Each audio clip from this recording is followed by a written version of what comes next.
Hello bookworms, it's Jade from Bedtime Bookworm and welcome back to my channel. Today I'm here to bring you my review and some spoilery thoughts on The Fires of Heaven by Robert Jordan, the 5th book in the Wheel of Time series.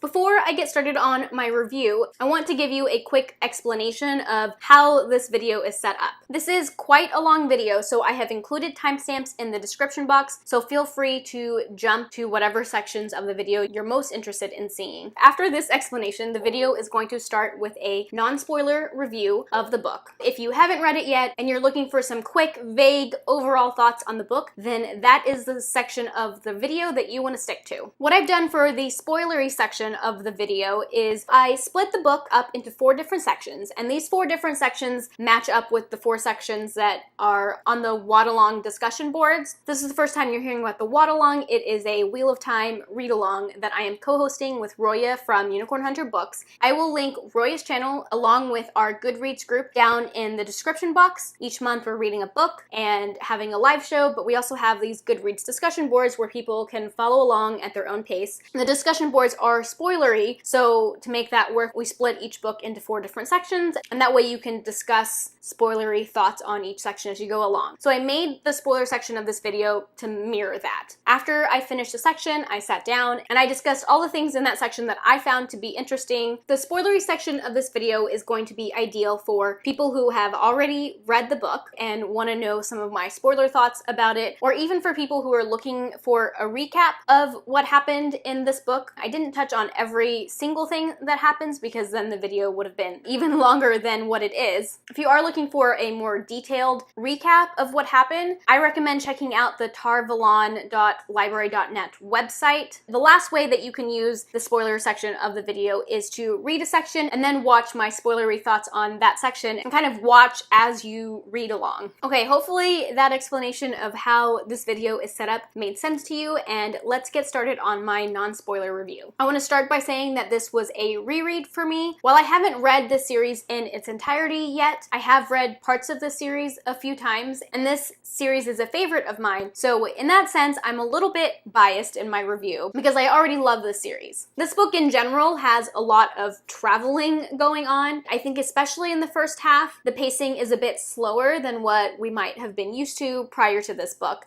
I feel like the first half of the book focused a lot more on character building and relationship building and laying some groundwork for things that were coming later on in the book and the series. But the second half of this book, the pacing really picks up and things really start happening at a much faster pace. Me being a rereader and already a fan of this world and these characters, I didn't mind going a little bit slower in that first half of the book, but it is something that I noticed. One thing that I love about this installment in the series is I feel like the world is just getting so much bigger. I'm pretty sure that happens with each book in the series. You just get exposed to so much more of this world as you go through it. In this book, we spend a lot more time with Rand, especially compared to the previous book in the series. Throughout this book, Rand is with the Aiel, so we see and learn a lot more about Aiel culture and the inner workings of all the different societies and things like that, which I really enjoy. The main character that we are missing in this book is Perrin, which was sad for me because Perrin is one of my favorite characters, and I love where he is right now down in the 2 rivers, and all of that storyline is one of my favorites, but that's not really something that we get an eye into in this book. Matt, on the other hand, because he's with Rand, we do see a lot of, and I have to say that his character is really growing on me. I think in my past reads of the series, Matt has always just been like an annoying character for me, and I didn't really enjoy reading him. I just thought he was dumb and immature. He's really growing on me in this read-through of the series. I'm just seeing a lot more complexity in his character and loving how funny his point of view is. Usually, Nynaeve is one of my favorite characters, and this time around, she's been the one who has annoyed me the most. In this book, her and Elaine bicker a decent amount, and I definitely found that a bit frustrating at times. There are a few different plot points that happen in this book that I was really excited to see finally come to fruition as a rereader, and I'm really excited for some of the things that I know are coming in the next few books. Overall, I found this a satisfying installment in this series. My only complaint is that the pacing was a bit slow in the first half, but I think that the pacing in the second half of the book completely made up for that. I love this book, and in the end, I gave it 5 out of 5 stars. So that is all I have to say for my non-spoiler section of this video. Once you guys have read the book, or maybe even as you're reading it, check in with my spoiler section of the video so you can get my thoughts in detail on pretty much everything that happens in this book. I forgot to mention that you will be seeing me struggle with pronunciation of names throughout the rest of this video. I am listening to the books on audio this time around, so I am starting to learn how to correctly pronounce a lot of these names. However, years and years of only saying these names either in my head or typing them on a keyboard makes it really hard to say the correct pronunciation, even if I theoretically know what it is. I left my struggle with pronouncing these names in the video because I figured everyone, including myself, would get a kick out of it. If you like this video, be sure to give it a thumbs up and subscribe to my channel, especially if you like The Wheel of Time. So if you've read the book, then stay tuned for my spoilery thoughts. Hey bookworms. So I finished the first section of Fires of Heaven last night, and then this morning I finished typing up my chapter summaries for the Goodreads discussion boards for this first section, so chapters 1 through 11. Now I want to tell you some of my thoughts that I had while reading this section. So the prologue starts out with us in Aleda's head, and she, as we know, is now the Amarylline seat, or Amarylline seat. I can never say that correctly. In my head, I always said Amarylline, like from when I was really young, and so that is often what I say, but I know that's not how you say it. I think it's a Merlin. This is the first time, I think, in history that the Keeper is not of the same Aja as Aleda. So obviously, Alviren helped her become Amarylline seat, or a Merlin seat, and that's why she gave her that position, I think. But their power dynamic is really interesting, and it's interesting to see that Aleda doesn't really seem to have much control over the Hall of the Tower. Before we leave Aleda, we see Padan Fain. He has made his way to the tower and is now trying to get close to Aleda in hopes that Aleda can help him find Rand. And of course, Aleda is hoping the same thing about Padan Fain because he has a history with Rand to see if Padan Fain can help her to find him. And we know that Padan Fain is like super duper evil, so that's definitely an interesting dynamic. I guess I can't really touch on every single thing that happens because then this video is going to be so long, so I'm just going to try and touch on the things that, you know, jumped out at me that I thought were interesting. Of course, the meeting of the 4 Forsaken, Robin, Lanfear, Graendal, and Samael, was interesting to see their power dynamics and how they're banding together, and interesting because we know that Lanfear is a little conflicted about Rand because she also was in love with Lews Therin back in the day. So it's hard to know what she's really trying to do. She seems to sort of be trying to protect him, but also she definitely wants the Dark One to win, so she's conflicted. I loved getting to see Gareth Byrne again, or Gareth Bryn, I think that's how you say it, Bryn. It was really funny to me to see the first chapter play out where Swan and Leanne and Min all end up swearing to him, and they turn around and break that oath because they're like, oh, we'll just do this later. We also see a little bit into Morghase's head, which I think is super interesting. We start to understand a little bit more what's going on with her. At this point, we know that Gabriel is really Robin. I think it's fairly clear that he has been compelling her and that she's not in her right mind, at least by the end of this chapter. In the next chapter, Rand at some point hears a voice in his head, which is super creepy, and he's starting to do strange things like answer to the name of Lews Therin instead of Rand when he's not paying attention. He has some of Lews Therin's memories, and these kinds of things are starting to pop up a little bit more in this section. I think one of my favorite chapters out of this section is chapter 6, where the Darkhounds attack both Rand and Mat. We finally get a better understanding of what Balefire is, and I think that is like such a cool magic thing that I've never, seen in other books before. We've seen Balefire multiple times in other books without really understanding what it does. So when you go back and reread those earlier scenes that have Balefire in them, it's interesting to see it used because you know what it is, but the characters don't understand what they're doing. I love that in this section we get a lot more exposure to Aiel culture. We learn so much more about them, about the different septs and clans and how they interact with each other. We learn a lot more about Jaito, and I remember in the last live show I was asking Roya about what she thought about how learning about the Aiel's past has kind of like broken them. I mentioned a little bit that sometimes I struggle with that concept because it doesn't seem like it should be such a big deal to them, but it's like a huge deal, and obviously they're like having a identity crisis. But in this section, at some point, Rand sort of explains what's going on with the Aiel by comparing it to Jaito and saying that the Aiel are discovering that their ancestors broke Jaito, and learning that is what is sort of breaking them now. And that helped me understand the concept a lot better. I mean, I've read the series multiple times, but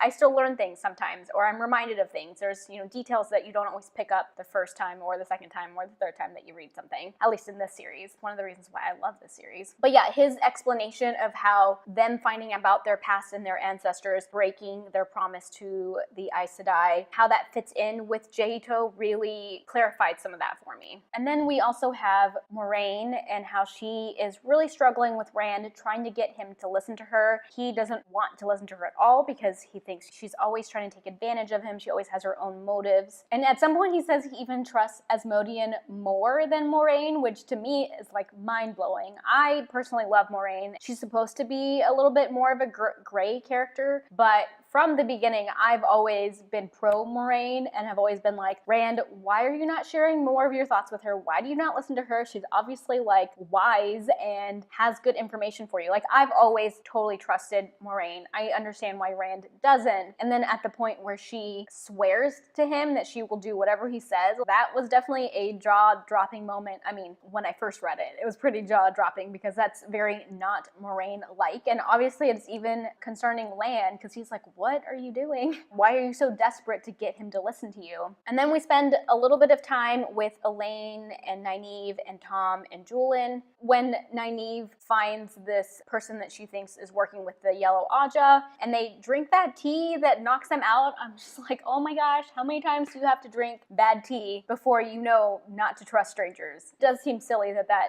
has happened to them before and it happens again. It's also really interesting to have them receive that cryptic message about all sisters are welcome at the tower, and they're like, what does that mean? And why does Swan want Elaine back all of a sudden? Because they don't know yet what's happened at the tower. So us knowing that and them not knowing that is fun. And of course, Tom and Julian rescue them again. I love Tom and Julian so much. They're always there when you need them. You can count on them to help you out. And then the last chapter in this section is the chapter where Swan and her group finally reach Lugard, and Swan, who we find out used to head the eyes and ears of the Blue Aja, who the Blue Aja are supposed to have the biggest network of eyes and ears. So she knows that in the city there is someone who works for the Blue Aja, and she goes to find them. Those scenes were so funny where that lady had to make Swan show her legs and make up these excuses about why she couldn't hire her as a singer there. You can just imagine little Swan, who is so bossy and so proper, having to show her legs and pretend like she's gonna be this bawdy singer. That really made me laugh. But then she gets an important clue that we don't quite understand yet about Sally Dara. So we'll definitely hear more about Sally Dara to come. That was a really fun clue for us to discover, at least as a rereader. I loved getting to see more of the Aiel and spending more time with Rand. Getting into his head has been good, also concerning, because we see that he might be starting to lose it a little bit. It's hard to know if he's losing it because of the taint on the power and he's like starting to go mad, or, I mean, the voice that he's hearing and some of these things seem to have to do with him being the dragon reborn and having been Lews Therin in a past life. So how much of his going crazy is just his past life merging with his present life? Because obviously that's not something that all men who can channel deal with. So is that like a different thing? Is him going a little bit crazy causing him to hear Lews Therin? Like, we don't really know what's going on there. Overall, I really enjoyed this section. I am, as a rereader, definitely seeing some foreshadowing for things coming up that I can't talk about yet. Once I finish section 2 of the book, I will get back to you guys with more of my thoughts. Hey guys, okay, so I am here to talk to you about my spoilery thoughts on the second section of Fires of Heaven. So this is covering chapters 12 through chapters 28. Overall, I have to say that I think this section was a bit slower, at least plot-wise, compared to what I have been used to so far in the series. I think there is a lot of character building and just laying groundwork going on in this section, and as someone who loves this world and these characters, I totally didn't mind slowing down the pace a little bit, but I did notice it. We start this section in chapter 12 with Gareth Bryn arriving to Lugard just after Swan and all of that group have left Lugard, and we get a little peek into Gareth Bryn's mind. I think it's really funny that the memory comes up of when he actually met Swan before. We as readers know that he met her again, but he doesn't realize that it was Swan, so that's kind of like a funny reader moment for me. Throughout this section, we spend a lot of time with Nynaeve and Elaine. They're traveling with Julian and Tom, and they they are currently on their way to Tyr. There are a lot of parts in this chapter where Elaine or Nynaeve are meeting with Egwene and Teleron-Rhiannon. They also do some digging in the tower, trying to find clues as to what's going on. They're able to figure out from some of the clues that they find in Teleron-Rhiannon that Eleda is now a Merlin and that Swan has been deposed. And then Nynaeve and Elaine stop in a town called Sienda, and there are a bunch of white cloaks there, and they run into Galad, who is Elaine's half-brother, who used to be training at the tower, but when the tower broke, he left the tower and apparently joined the White Cloaks, which I don't think we knew until now. So of course, Galad wants to take Elaine and Nynaeve to safety. He thinks they both need to go to Caemlyn, and he offers to take them there. Elaine very smartly says, I need time to think about it, but then as soon as they leave the room, she's like, okay, we gotta get our shit together and we have to leave right now, which I thought was hilarious. Nynaeve has the great idea to join the menagerie that they ran into. They go and they convince the leader of the menagerie, Valen Luca, to let them join, but they have to have their own acts within the menagerie. Then we have a chapter that's from Leandrin's point of view, which we haven't seen into what Leandrin has been doing for a little while. We find that her and her little group of Black Aja sisters have been found by Mohidan, and we learn that Mohidan is very set on finding Nynaeve and wants to hurt her for sure. Something interesting that Mohidan says during this chapter is that they have someone in the tower who is very high up. We don't know who it is at this point, but we know that there's someone in the tower who is very far up, who is also Black Aja. And chapter 19 is the next chapter, and this is one of my favorite chapters. It's the chapter where Morgase finally kind of comes to her senses and realizes that something weird is going on and that she's not herself and that she needs to leave Caemlyn. So not only do we get to see Morgase and Linny, who basically is the one who raised Morgase and raised Morgase's children, including Elaine. She's one of my favorite characters, Linny. She's hilarious and has some really solid gems as far as quotes throughout the series. So they sneak out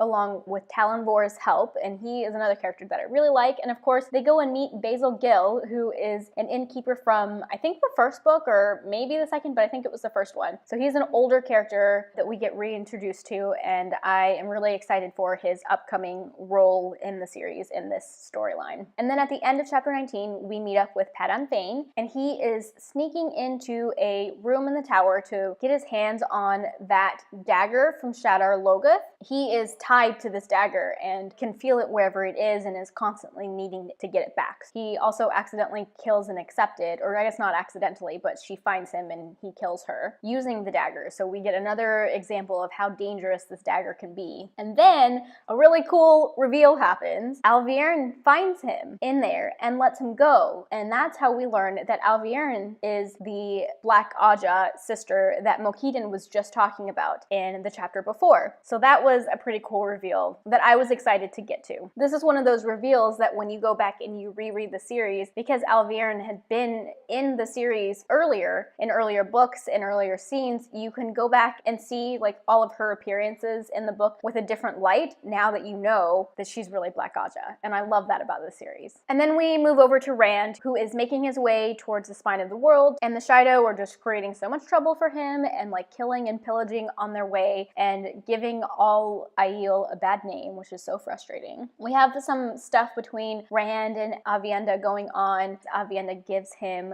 Lamin's sword, who was the Cairhienin king who cut down the tree that caused the whole war between the Aiel and the Cairhienin. So she had his sword somehow and gives it to Rand, thinking that it would be a good way to get rid of her. Oh my god, you scared the crap out of me! Go away! Thinking that giving him this gift will make her no longer be indebted to him. He does accept it, but he doesn't like how gaudy it is. But it's a Huron-marked blade, which is obviously really special, and he doesn't have one anymore after the one that his dad gave him melted in one of the other finales. So he gladly took that part of it. I was telling you to quit sneezing because I'm trying to film. Oh my god. And in chapter 24, Egwene actually catches Elaine talking to Brigetti in Teleron-Rhiannon. But then later, when Egwene tries to ask her about it, Elaine can't say anything and says that, you know, it's not her secret to tell, so she can't say anything about it, which I'm sure is really frustrating for Egwene. But I like that Elaine stuck to her guns and didn't give away Brigetti's secret because, like she said, it's not her secret to give. Then we have a chapter where Egwene is looking for more clues of what's going on in the real world in Elizabeth. late a study. Then all of a sudden she starts having these dreams of Galad in Tel'aran'rhiod, which she knows is not really supposed to happen, and she flees and leaves Tel'aran'rhiod, which is good because then we learn that it was actually Mohidan who was making that happen. So obviously Mohidan knows that these people are in Tel'aran'rhiod and she's watching them, which is a little scary. And then in chapter 26, Swan and her group finally reach Saladar, which the Saladar storyline is like one of my favorites, so I was really happy to get there finally. I thought it was really funny that the other Aes Sedai did not even recognize Swan and Leanne like at all, to the point where they were questioning them so thoroughly to make sure they were who they said they were. And then of course Swan and Leanne have already worked out what they were going to say and who's going to play good cop, bad cop, basically, to convince the other Aes Sedai that they are still useful to them so they can continue to work with them. And then they find out that Gareth Bryn has followed them to Saladar, and at first you're thinking like, wow, this is probably not good, but then of course the Aes Sedai are able to spin it and they ask Bryn to help them and to build an army for them and to lead that army, which of course Bryn doesn't do with no strings attached. He has some requests, one including that Swan and I guess the other women work for him while he's there so they can hold up their end of the deal, but also so that he like has the final say in a few things. I'm glad that he did that he didn't just give the Aes Sedai all the power, but he still has like a final say in some of the things that he's going to be doing, and I like that. So that's it for this section, and I will check in with you guys when I have finished the next section. Hey Bookworms, I'm here to tell you about my thoughts on the third section of The Fires of Heaven. So this is covering chapters 29 through 44. In chapter 29, we see a little bit into Kadir's head, which I don't think we've had any scenes from his point of view before. The surprising thing about this chapter is when he actually strangles Isendre, when she basically proves to him that the maidens have broken him, and he's like, well, you're no use to me anymore, so I might as well kill you. Ooh, and then chapter 31. This one is one that I've been looking forward to for a while, like I knew it was coming, and I was excited that we finally got to this scene. So this is the chapter where Rand walks in on Aviendha when she's naked and she like freaks out and it makes a gateway, which she's not even supposed to know how to do that, and then runs away into this place that is in the middle of a snowstorm, so obviously very far away. And of course Rand is like, oh my gosh, she's naked and she's in the snow, I need to go save her. So he follows her, and then, you know, stuff happens. Rand and Aviendha are like the coupling that I enjoy reading the most. I feel like it's the one that has the most build up, and I am such a sucker for hate to love tropes, so this is the one that steals my heart and I love this chapter. And then it's so funny that at the end of the chapter Rand is like, obviously we have to get married now, and Aviendha's like, whoa, whoa, whoa, we're not getting married, what are you talking about? That was just hilarious, and seeing the differences in the culture between Aiel and what Rand knows, but at the same time there's still so many similarities too. It's just really funny. In the next chapter is when they're trying to leave this icy place. They use the power to get out, only to find that the Shan-Chan have surrounded the gateway that Aviendha made. This is a reread for me, and I have yet to get to a point in the series where like I don't remember things, and I'm now at this point in the 5th book starting to have a few surprises. And so one of those instances is here. I remembered the scene where he chases her into the snow and builds basically an igloo and all of that stuff, but I didn't remember that the Shan-Chan were waiting for them when they were trying to leave. So that was like a fun surprise, because I haven't been able to be surprised by the series in a little while. And then we head back over to Nynaeve and Elaine's storyline. I don't remember at what point this came up. I don't remember if it was in the second section or in this section, but at some point when Elaine and Nynaeve are with the menagerie, there's a paragraph or so where they're talking about the Shan-Chan that is with them training the Reddit, which sound like elephants to me. But at some point, that Shan-Chan mentions that she used to work for the Court of the Nine Moons, and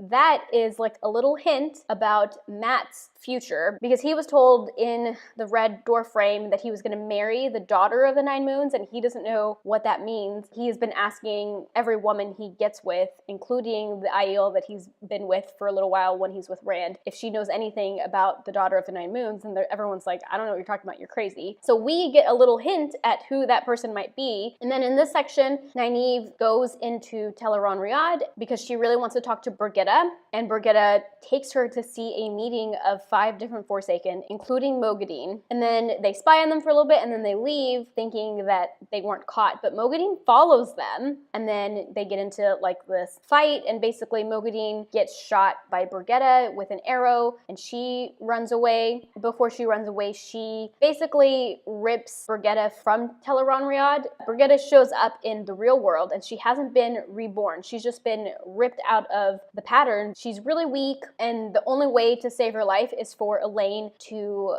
bond her as a warder, which you're supposed to ask permission. Like, people don't really bond warders without permission. And then obviously Brigitta becomes a really big part of the story from here on out, because now she is Elaine's warder, which is like an unheard of thing to have a woman warder anyways. So all of that stuff I love. It's such a fun and interesting part of the story. It's my favorite part out of the time that they spend with the menagerie, because I don't really love the menagerie. I mean, I feel like when they're with the menagerie, most of what they're doing is just Elaine and Nynaeve fighting and bickering with each other, which annoys me. But having Brigitta enter into like the actual world at this point is an exciting plot point. Another interesting plot point is when Nynaeve spots Uno, the Shinerin, watching Elaine perform, and then follows him and finds out that Massima, who was a Shinerin, and these Shinirins were from like at least book 2, I think. So she learns that Massima is actually the prophet, and she kind of gets a taste of how crazy he is right now. So that is all interesting world building stuff that's going on. And then of course Galad is there too. It's just like a perfect storm. Everyone's in the same city and they run into each other. You know, the wheel weaves as the wheel, that's really hard to say.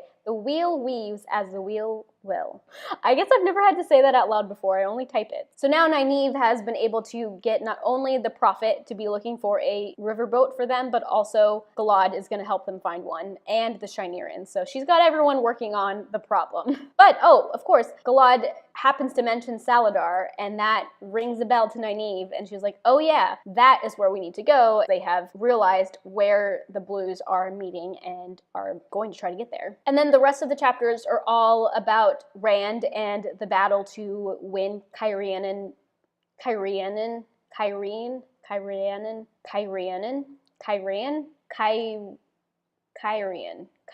and their battle to win Kyrian back from the Shido. So my favorite part about these last few chapters are Matt's point of views, because we learn a lot about the knowledge that is inside his head and watch his struggle as he tries to leave Rand again and just keeps getting tangled into his web. It seemed like he was really going to get out this time, but then as the battle starts, he just keeps running into different parts of the battle, and then he sees the Tyrans basically in trouble and sees that he can save them, and he swoops in and basically ends up like taking over as captain, because everyone can see that he's just amazing when it comes to battle tactics. I wish I had a better understanding of where Matt's battle knowledge and all of these memories were coming from. I think it's hinted that it had to do with him going into the red doorway, I think the second red doorway, and then like almost dying afterwards. I think that's when he really started to have these memories, but he's always known a little bit of the old tongue and things like that, and I don't know how much of it has to do with the dagger from Shadar Logoth. Is it past lives that were going to come up in his brain no matter what? Matt is such an interesting character, and I love to see his character growth. I think I'm really enjoying Matt's character more in this reread of the series than I ever have before. Like, typically he was one of my least favorite characters, and I just found him really annoying, but I'm definitely getting a lot more enjoyment out of his character this time around than I remember from previous reads. Another thing that I didn't remember, I don't remember what part of the sections came up in, but Rand mentions that Asmodean is the one who put the dragons on Couladin's arms. It just made me think, like, what does Couladin know? I don't think that Couladin knows that the things on his arms are fake and that Asmodean put them there. Unless he is really a dark friend and he knew that Jason Natel, who was Asmodean, put them there. Maybe that happened. But I almost wonder if Couladin went into Ruidian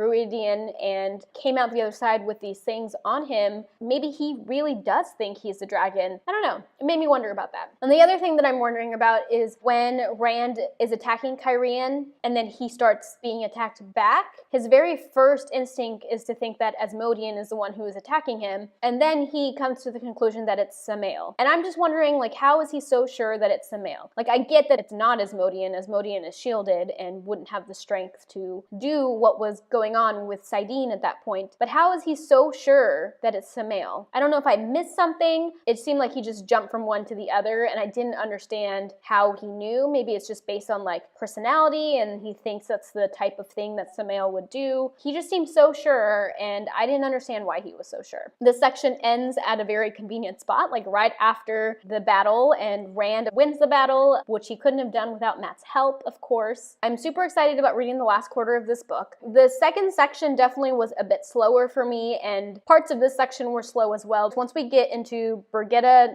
being kicked out of Teleron-Riand, basically, and then this battle with the Shido to try and win back Kyrian, those things are all really exciting, and the pace is definitely picking up, and I think it's just gonna keep going like boom, boom, boom until the end. All right, guys, I guess at this point, I'm gonna be checking in with you when I finish the book.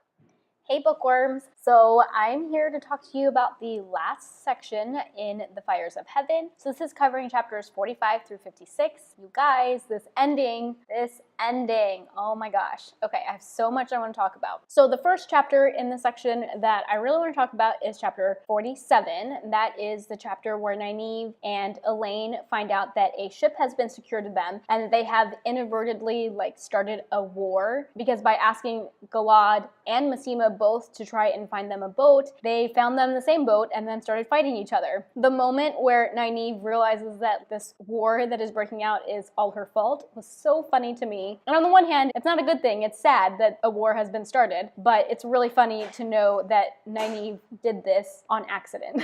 And then, of course, at some point, Elaine and Brigetti, and probably Tom and Julian, all realize what has happened and why these two sides are fighting each other. And then, of course, Nynaeve convinces the captain of the boat to take on all of these, refugees. I'm sure because she felt bad about them being refugees, because it's her fault. So she convinces this smuggler to take them all on board, and basically he loses all of his products, or, the stuff that he was smuggling. He has to get rid of all of it to make room for these people. And then Nynaeve and Elaine arrive in Salidar. They are not welcome the way that they had anticipated, which I don't think surprised any of us readers. They were expecting some grand welcome back as heroes, and they're actually just accepted and have to go back to their studies as normal, and they're reprimanded for going on these adventures even though they were basically told to go and hunt the Black Aja. And Swan, being the opportunist that she is, of course asks Nynaeve, or demands that Nynaeve teaches her how to use the ring terangrial to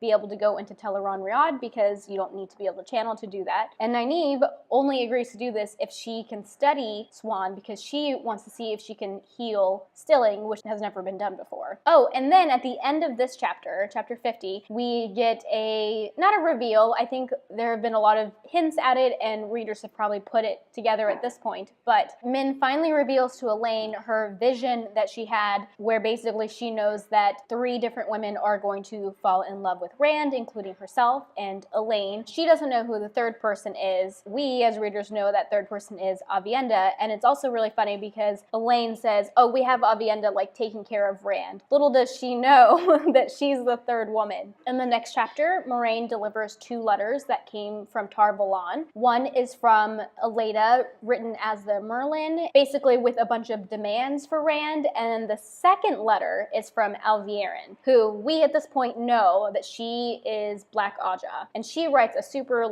nice letter to Rand, basically saying that I want to help you, but don't show this letter to anybody. And very smartly, Rand does show the letter to Elaine and Egwene. So I'm glad that Rand is suspicious of Alviarin's letter, because he should be suspicious. And then Matt shows up and tells him that he has gotten news that Gabriel, who is actually Robin, has crowned himself king of Andor, and that nobody has seen Morgase in a couple weeks, and Matt thinks she's probably dead. We know, as readers, that Morgase actually escaped from Robin, and she's not dead, but they don't know that yet. Rand gets super upset because that's Elaine's mom, and obviously he cares a lot about Elaine. And he feels like it's his fault because he knew that Robin was with Morgase and didn't do anything about it. And the next day, as he's preparing to go to Camelin, Moraine shows up and gives him 2 letters, one from her for him to open later, and one from her to Tom, for Rand to give to Tom the next time he sees him. And then Moraine tells him that she needs to show him something down at the docks, and they all go down there. And that is when all hell breaks loose. So Lanfear is down at the docks and has gone to see Kadir, and I guess Kadir ends up telling Lanfear that he knows that Aviendha and Rand have been sleeping together, which he doesn't really know. Sindri told him that when it wasn't true. Lanfear blows up. She blows up the wagon, and then she starts yelling at Rand. She attacks Moraine, she attacks Aviendha and Egwene because she doesn't know which one was the woman who laid hands on Lews Therin. Rand is trying to fight back, but he has this thing where he can't hurt women, he can't kill women. When it comes down to it, and he needs to kill Lanfear to save Moraine's life, he doesn't do it. He can't do it. Moraine then tackles Lanfear, and they fall into the red doorway. This is a moment I have been waiting for 5 books, but especially in this book. If you knew that this was coming, there have been a lot of hints and clues and things to pick up on scattered throughout this book. Moraine has been obsessed with this red doorway since they left Rhuidean, and that's because she knew that this was coming. And then this whole thing that she's had with trying to get Rand to listen to her and doing whatever she has to get whatever time with him she can, it all makes sense now. On my first read, I didn't know why Moraine was being so crazy with trying to get Rand to listen to her all of a sudden. I guess I figured that it was something she learned when she was in Rhuidean, but I didn't think that she was going to go through this red doorway and die, basically. Even Lan says that he can no longer feel his bond with Moraine and that it's fading. Moraine has done something unheard of and transferred his bond to another Aes Sedai, who we don't know who that is yet. So Lan has to leave at this point and go find this other Aes Sedai he's now been transferred to. So after this happens, Rand reads Moraine's letter. Moraine's letter definitely held some information that I didn't remember, so I am loving that I'm finally getting to a point in the series where I'm being surprised by things and there are details that I don't remember. In Moraine's letter, she, obviously reveals that she knew this day was coming. She didn't really have a choice. Either she went through with pushing Lanfear through the red doorway, or Rand was either going to die or he was going to become Lanfear's lover, which were obviously possibilities that she wasn't willing to let happen. The thing that I didn't remember was that Moraine says that she knows who Asmodean is and to be careful with him, and that she understood why Rand needed him around but didn't have to like it. And that surprised me. I didn't remember that Moraine knew, and it makes me wonder how she knew. My only guess is that she found out in Rhuidean. So after all of this, Rand has to go to Camelin and fight Robin because he wants to avenge Morgase, and he's really upset about this. Even though he has this thing about women dying for him, he finally agrees to let the maidens go with him because they are being dishonored by not being included in all of these fights and stuff. But as soon as they get there, they are attacked right away, and a bunch of people died, including Matt and Aviendha. I did not remember that this happened. I did not remember that they died. Obviously, as soon as I read that they died, I remembered why they didn't stay dead. So I remembered that part of it, but for a second I was like, whoa, they died. Oh yeah, they do die. And then they don't die. So at this final epic battle that's happening in this book, Rand follows Robin into Tel'aran'rhiod in the flesh, which is super dangerous, but Rand doesn't know what he's doing. He's just following Robin. And at the same time, Nynaeve in Salidar is with Swan, trying to teach her how to be in Tel'aran'rhiod, basically, but she spots Moghedien. And Nynaeve outsmarts Moghedien because she's kind of limited in the power right now when she's in Tel'aran'rhiod because of the Terangriel she's using, but she knows from the little bit and pieces that she's learned from the Wise Ones that controlling Tel'aran'rhiod is a lot stronger in some ways than being able to use the power. And she just imagines an IDOM on Mogadine, and it totally works. She can now control Mogadine just like she could if she had an IDOM in real life. After she gets control of Mogadine, she finds out that Rand has kind of been set up in a trap in Camelin. She and Mogadine go to Camelin to see if she can help Rand, which is totally kind of like on a whim. Like, you wouldn't think that she could really help by being in Tel'aran'rhiod, but of course, because the wheel does its thing, they happen to be in Tel'aran'rhiod at the same time. And of course, Nynaeve is the deciding factor that helps Rand kill Robin, and he uses some really strong balefire to erase Robin far enough back that his friends come back to life, which is awesome. At the end of that section, Nynaeve feeds Mogadine some fork root to make her fall asleep, and that's kind of where that's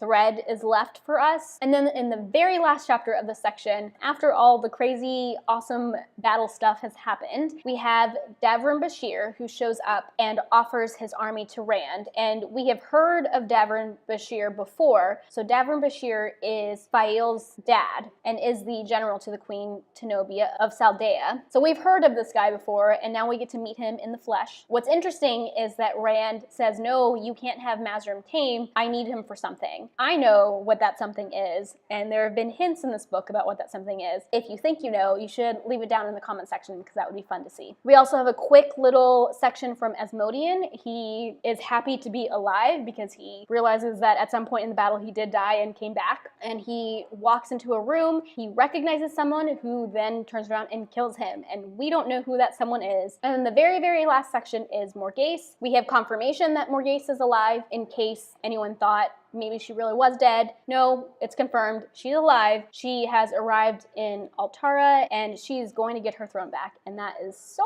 exciting. All right, so those are all of my thoughts on the very last section of this book. This was an amazing section. There was just so much stuff that happened, and it was really action-packed. A few reveals, some crazy things happened. It was an awesome ride, and this brings my video diary to an end. For those of you who watched this whole thing, props to you, because it was definitely a long video. If you guys have any feedback on this video diary format, definitely leave them down in the comment section. If you like this video, give it a thumbs up and subscribe to my channel if you like bookish content. I post 1 to 2 times a week, and I will have Wheel of Time content on this channel for the rest of the year because I'm co-hosting this read-along. So if that sounds good to you, definitely subscribe. That is all I have for now, guys. Thank you so much for watching, and until next time, bookworms, keep reading. Bye.